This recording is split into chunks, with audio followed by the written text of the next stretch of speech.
বাংলাদেশে 24শে জুলাই আগস্টে যে অভ্যুত্থান হয়েছিল, এটা দিনে দিন ক্ষয়ে যাচ্ছে। এটার অন্যতম কারণ হচ্ছে বাংলাদেশের যে শাসন ব্যবস্থা এবং যারা এই জুলাই স্পিরিটটাকে ধারণ করেছিল, মূলত তাদের পিছুটান। আর সংস্কার বলতে যা হওয়ার কথা ছিল, ন্যূনতম কোনো সংস্কার হয়নি। প্রথমে যদি সংস্কার করা দরকার থাকতো, তাহলে দরকার ছিল পুলিশকে সংস্কার করা।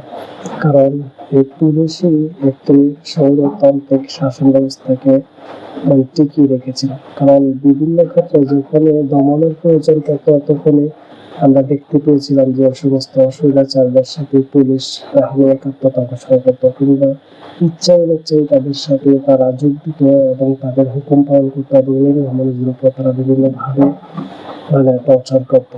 আর এই সমস্ত কারণে আমি মনে করি যে সবার আগে বাংলাদেশের পুলিশ বাহিনীকে সংস্কার করা প্রয়োজন, এবং বাংলাদেশের পুলিশ বাহিনীকে যদি সংস্কার করা যেত নৈতিকতার ভিত্তিতে এবং দেশপ্রেমের ভিত্তিতে, এবং যে কোনো দল যে কোনো সময় ক্ষমতায় থাকুক না কেন, তাদের নিজের ভিত্তি করা কিংবা তাদের হুকুমের দাস হয়ে যাওয়া, এরকম টেন্ডেন্সি থেকে যখন আমার দেশের পুলিশ বাহিনী আইন শৃঙ্খলা বাহিনী বেরিয়ে আসতে পারবে এবং তাদেরকে অনেকটা স্বাধীনতা কিংবা স্বায়ত্ত শাসন টাইপের এটা দিতে পারবে, তখন আমার দেশ প্রকৃত সংস্কার পাবে এবং আমার দেশের সাধারণ মানুষ কারো জিম্মায় থাকবে না।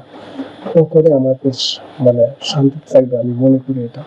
এরপরে প্রশাসনিক বিভিন্ন সংস্কার তো আছে, বিভিন্ন রাজনৈতিক সংস্কার আছে, অভ্যন্তরীণ এবং ব্যক্তিগত দেশের অনেক কিছু সংস্কার করা আছে।